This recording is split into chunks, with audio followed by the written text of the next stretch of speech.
Muy buenas noches, chicas de Comunidad Rosa. Me da mucho gusto estar con ustedes, como cada semana, en esta tarde lluviosa de día martes.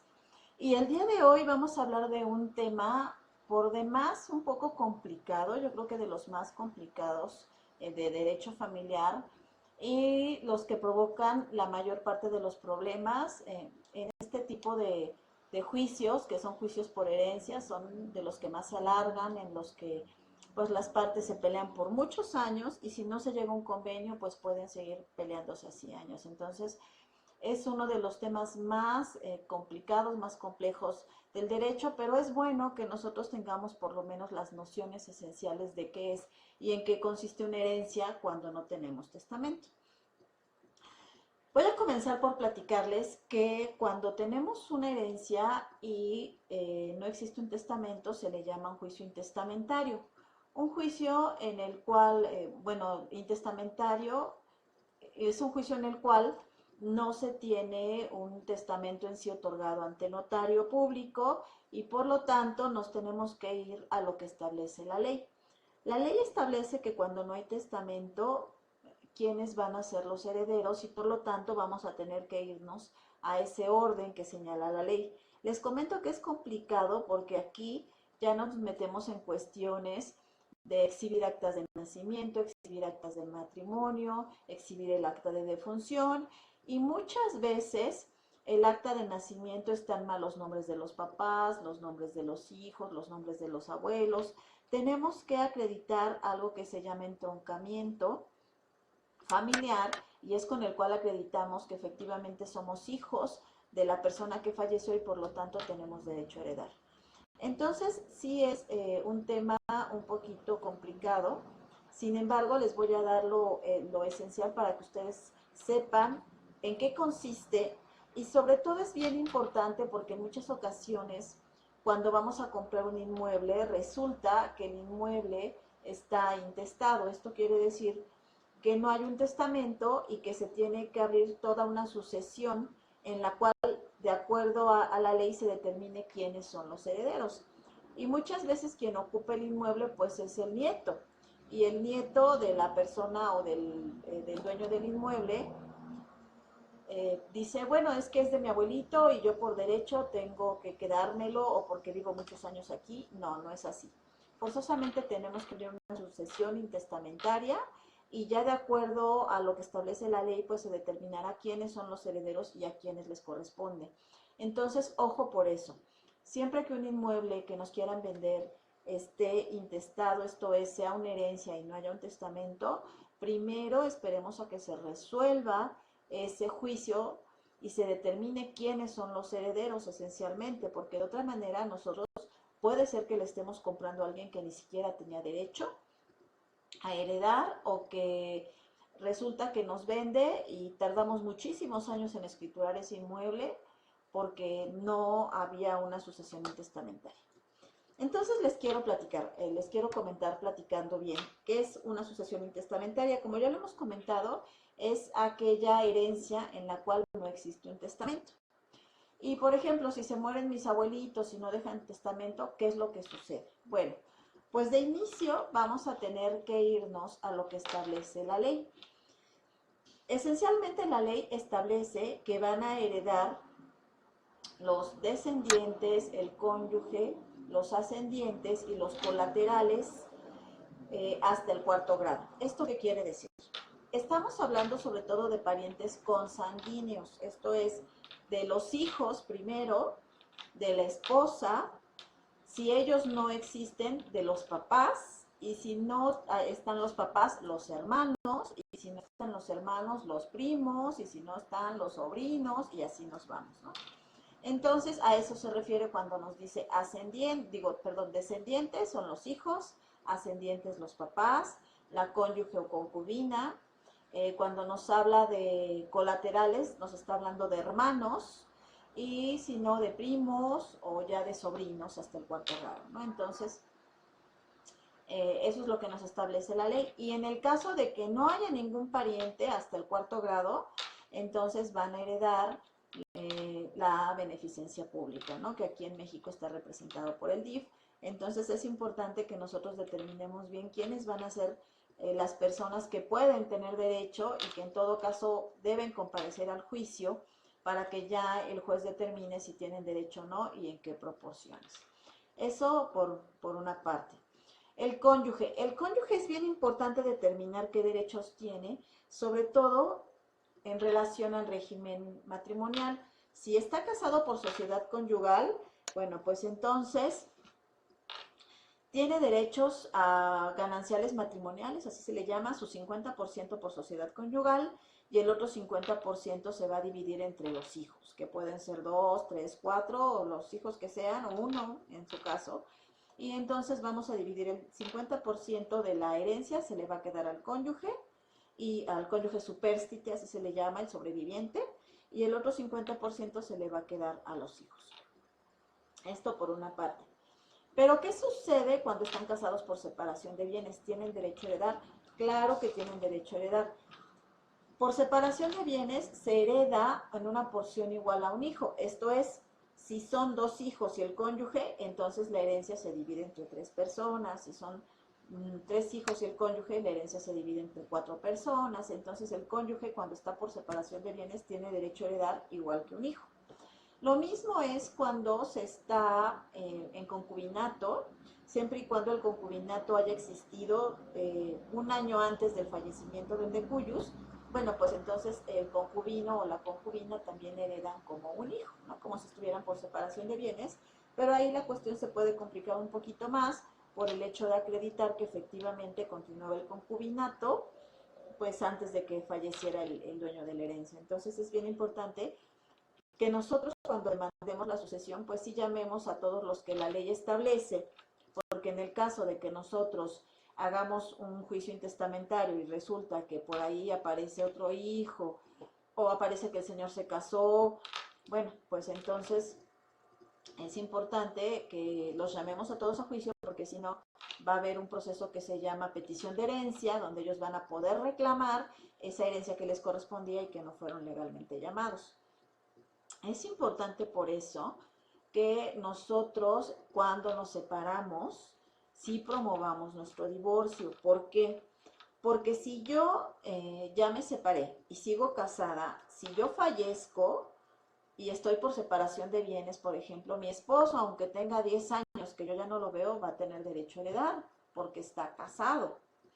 Y si resulta que yo tenía una nueva pareja con la que no me casé, esa pareja no va a tener ningún derecho. ¿Por qué? Porque el concubinato no existe cuando estamos casados. Si yo ya estaba casada y resulta que me separé de mi marido, y tiene 10 años que no lo veo, y en ese transcurso tuve otra pareja, bueno, pues lo lógico sería que mi pareja como concubino heredara, pero no se dé el concubinato porque no estoy libre de matrimonio.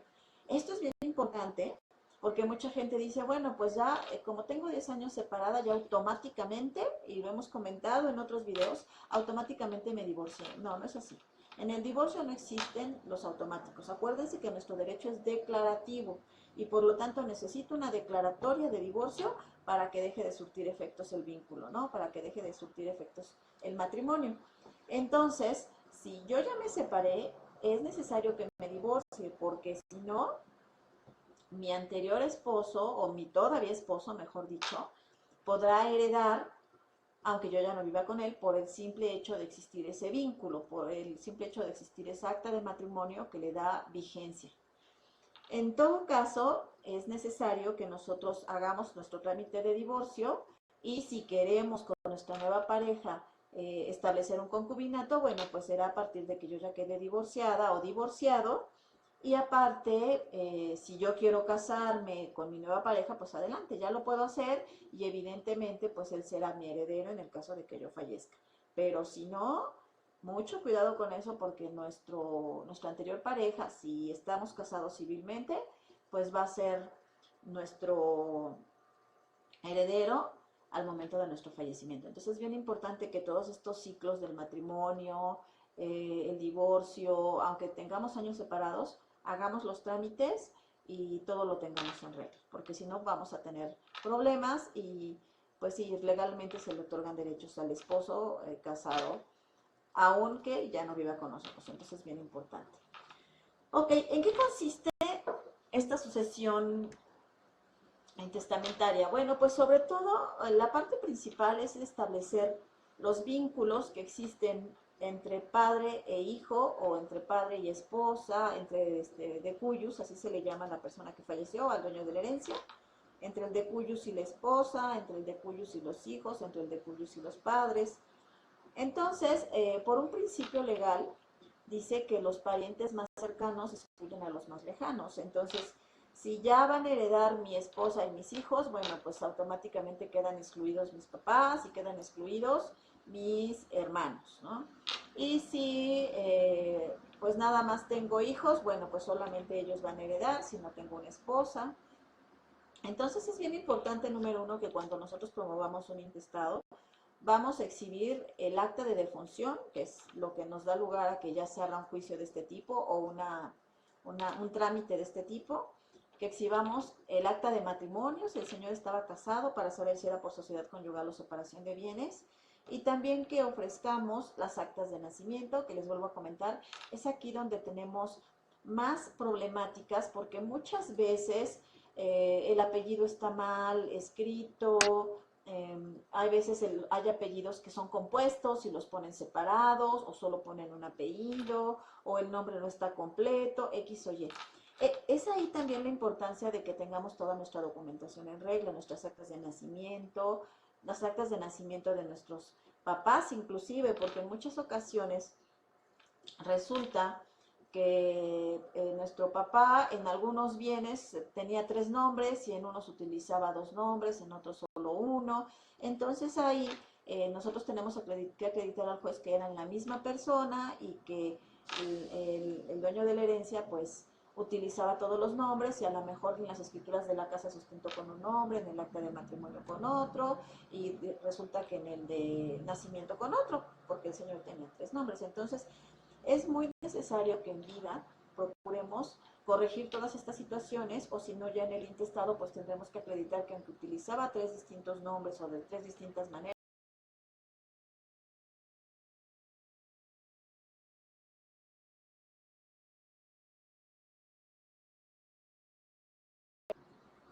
Entonces es importante que nosotros revisemos esta situación porque nuestras actas de nacimiento, de matrimonio y de defunción son esenciales para promover el proceso. El acta de defunción es bien importante que chequemos los datos de la persona que falleció. Yo sé que es un momento bastante doloroso, yo lo he pasado por en lo personal y a mí me ha correspondido pues revisar las actas de defunción de mis papás. Y pues muchas veces están malos apellidos o está, por ejemplo en mi caso, mi apellido es Cortés con S y en muchas ocasiones lo ponen Cortés con Z o muchas veces Sánchez con S, Sánchez con Z, o el nombre de mi mamá era Esther, lo ponían sin H. Entonces, todo eso, cuando a nosotros, cuando fallecen nuestros padres, es importante que uno de nosotros se dedique a revisar toda la documentación, a revisar que se establezca si era casado, si era viudo, si era soltero, si era divorciado, si vivía en concubinato, que todo eso se establezca de manera correcta dentro del acta de defunción, porque si no, antes de poder promover nuestro proceso, pues tendremos que hacer una aclaración de esta acta para que se establezca cuál era efectivamente su estado civil. Y si no, bueno, pues ya dentro del juicio nos quedaremos ahí atorados hasta que no se aclare si era casado. Hay muchas veces que la gente le pone casado con fulanita de tal y resulta que no estaban casados, que vivían en concubinato, ¿no? Entonces sí es necesario poner que tenía relación de concubinato con tal persona. O si ya era viudo, bueno, pues que fue esposo o viudo de tal persona, o ya era soltero, porque prácticamente al momento de enviudar, pues prácticamente se convierte en soltero. Igual al divorciarnos, adoptamos el estado civil de soltero. Entonces, sí es bien importante que en el acta de defunción quede establecido perfectamente el nombre del defunto, la fecha de defunción y su estado civil. Súper importante, el lugar del fallecimiento también.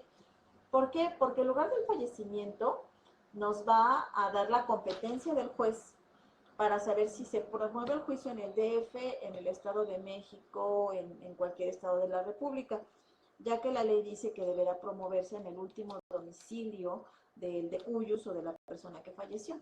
Entonces, este último domicilio tiene que estar bien establecido dentro del acta de defunción para que si cuando presentemos toda la documentación ante el juez, pues no nos pongan el pero de que aparece que vivía en Veracruz y resulta que quieres promover el juicio sucesorio aquí en el DF porque pues aquí viven sus hijos. No, tiene que promoverse en Veracruz porque allá fue su último domicilio.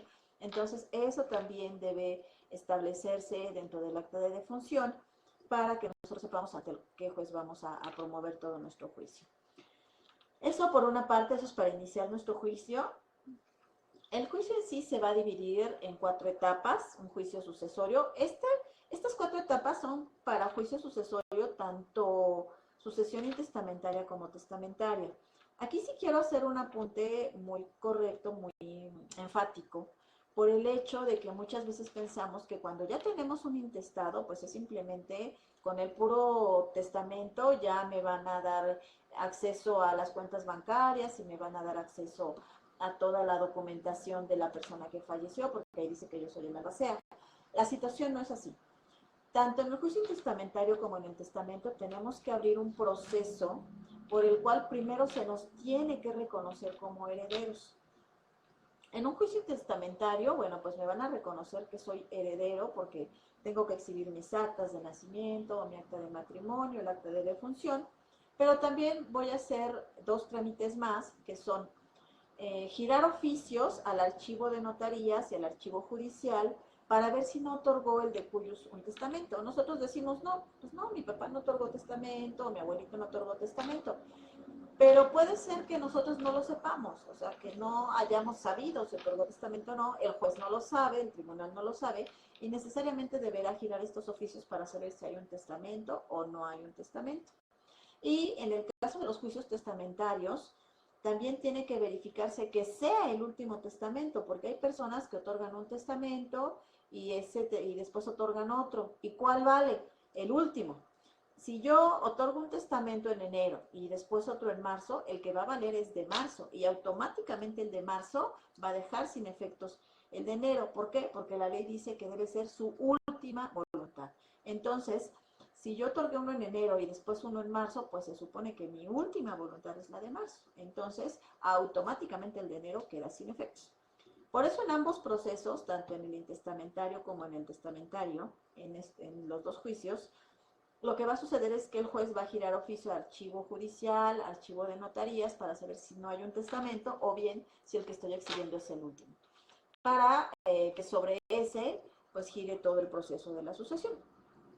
Regresando a la sucesión intestamentaria, una vez que exhibimos la documentación, les vuelvo a comentar, se giran los oficios para saber si no hay un testamento, verificamos que no hay testamento y lo que va a hacer el juez va a llamarnos algo que se llama una información testimonial. ¿En qué consiste esto? Bueno, pues vamos a presentar unos testigos que digan, sí, efectivamente, el señor no tuvo más esposas, no procreó más hijos, no adoptó más hijos, no reconoció hijos fuera de matrimonio y por lo tanto yo sé que los únicos herederos son fulanito y sultanito y su única esposa fue la señora, ¿no? Ya con esta declaración bajo protesta de decir verdad de los testigos y ya teniendo toda la documentación en regla, las actas de nacimiento, vuelvo a repetir, de defunción, de matrimonio, la información testimonial y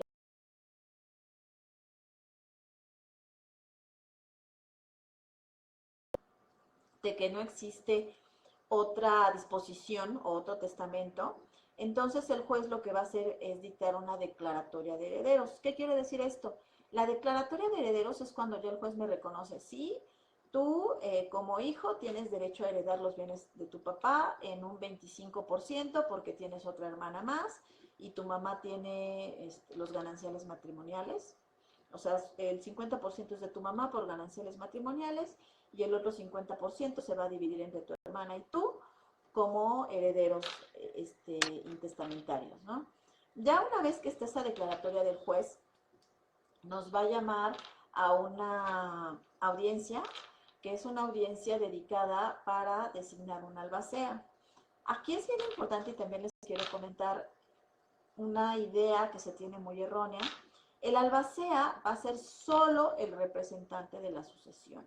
Va a estar al frente de la sucesión para defenderla, para cuidar de los bienes, para darle el trámite al proceso, para si existe alguna demanda contestar en nombre de la asociación. El albacea es como el representante legal de la asociación, no el dueño de los bienes. Eso sí hay que tenerlo bien, bien claro, porque en muchas ocasiones los albaceas dicen, bueno, pues ya soy el albacea y puedo hacer lo que quiera con los bienes, los puedo vender, puedo prestarlos, puedo rentarlos, puedo hacer lo que yo quiera. No.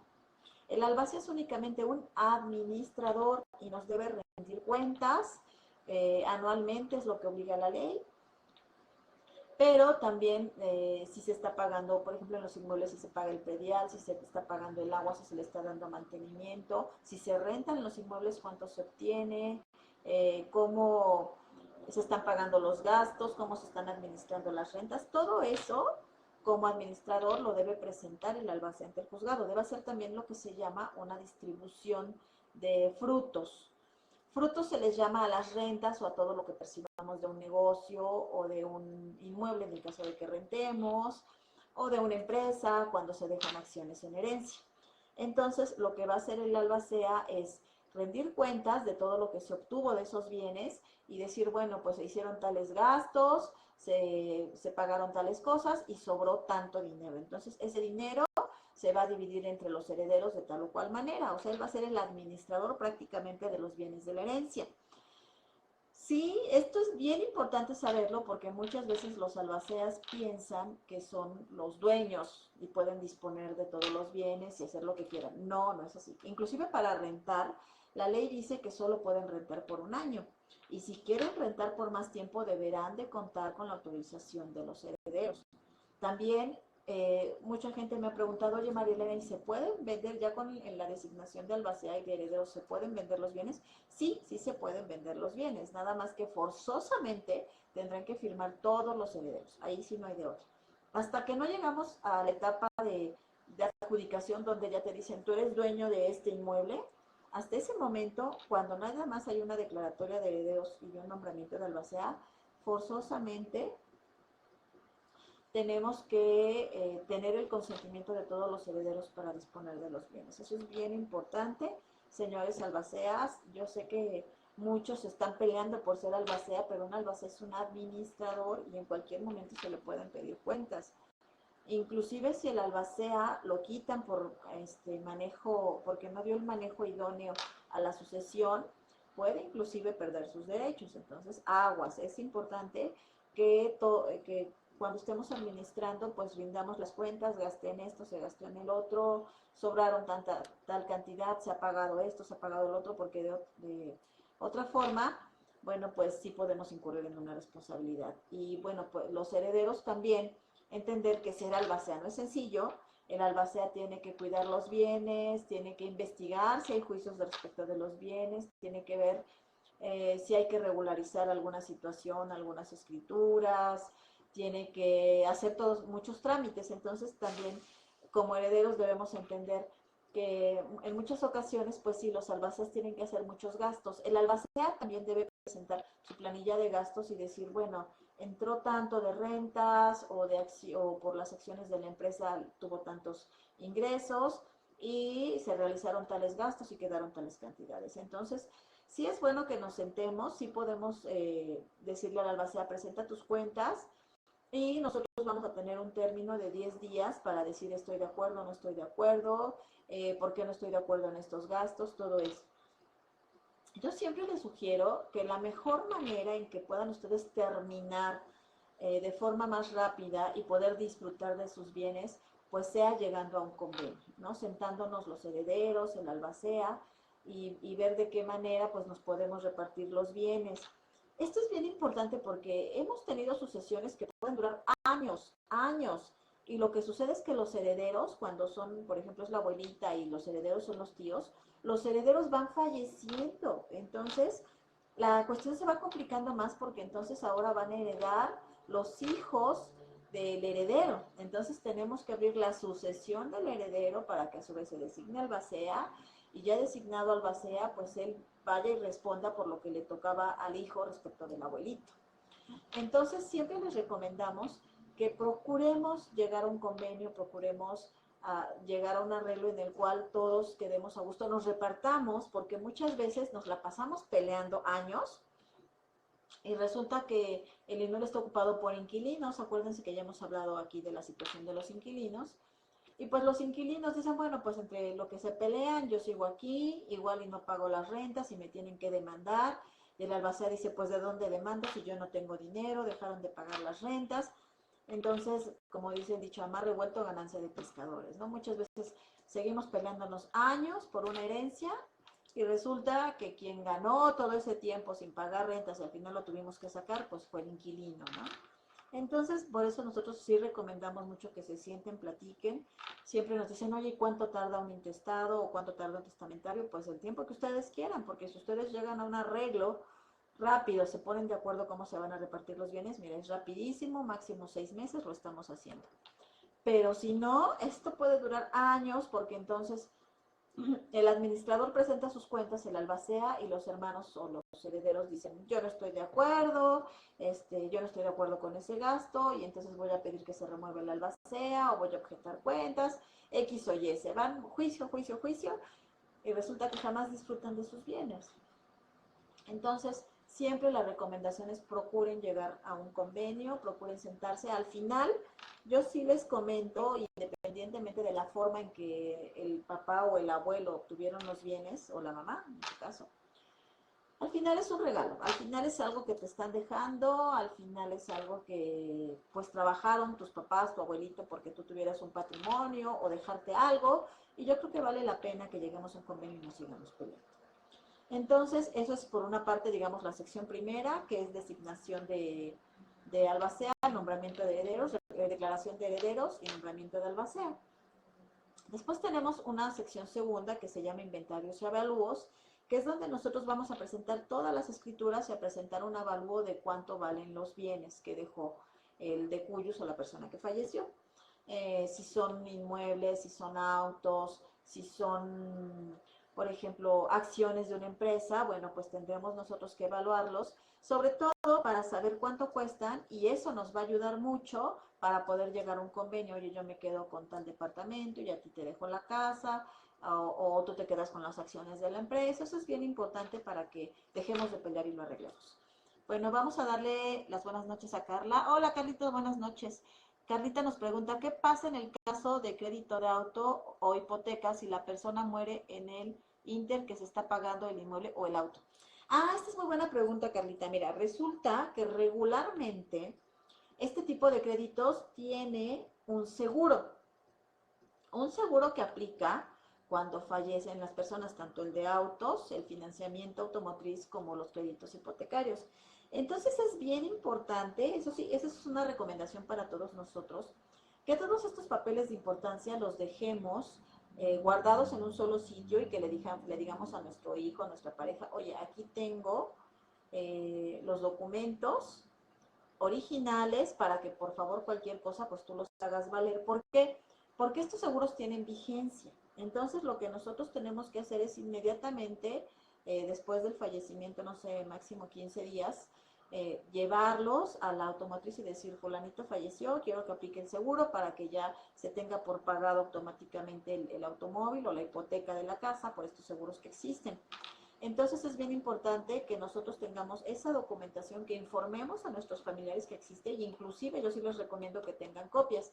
Muchas veces, es muy común para evitar pleitos, pues que hacemos el testamento y lo guardamos así como en secreto y guardamos todos los documentos así como en secreto. Bueno, al final, si van a ser nuestros herederos, es mejor decirles, oye, aquí está mi testamento, te doy una copia, dejé a mis 3 hijos, a cada uno les doy una copia del testamento para que sepan cuál fue mi última disposición y les doy copia de los documentos para que cualquiera de ellos pueda abrir la sucesión.